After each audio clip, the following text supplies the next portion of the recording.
আসসালামু আলাইকুম। নতুন একটা জায়গায় আসছি, সিলেট সাদা পাথর। এটা ভোলাগঞ্জে অবস্থিত। এই তার ভিউ, পাহাড়গুলো সব ইন্ডিয়ার মধ্যে।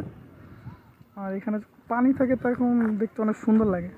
সবাই বলে শীতকাল নাকি সিজন। আমার আসলে শীতকালে পানি না থাকলে আসলে এই জায়গাটা আসলে সুন্দর লাগে না, অনেক পাথর।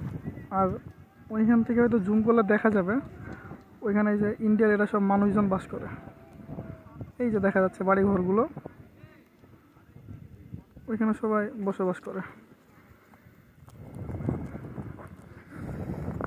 ফিলিংস ভালো এখানে। স্পট সবাই ঘোরাঘুরি করতেছে, অনেক মানুষ।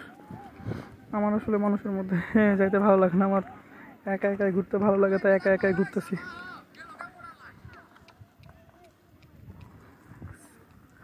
সিলেটটা বাদ ছিল, সিলেটটা ঘুরে ফেললাম।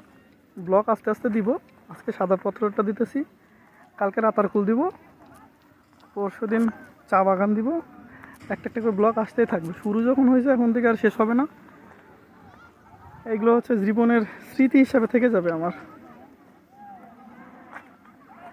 পানিগুলো দেখাই কেমন পানি, অনেক চকচক, অনেকেই মুখ ধুচ্ছে। আমার গোসল করার ইচ্ছা ছিল, গোসল আর করতে পারলাম কই, পানি নেই। হ্যাঁ, অনেক চকচকে পানি।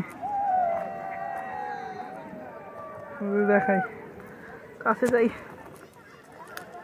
এই যে পানির ক্যাপাসিটি, কি সুন্দর চকচকে পানি।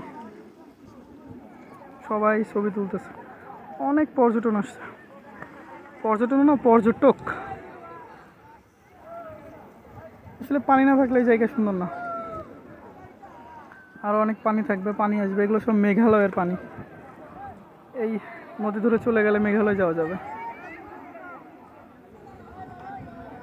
ভালো লাগছে, সব মিলে জায়গা ভালো লাগছে। ঠিক আছে, আজকে আর বেশি কথা না বলি। সবাই ভালো থাকবেন, সুস্থ থাকবেন। সুন্দর পানি, চকচক। আমার খুব ভালো লাগতেছে পানি দেখে।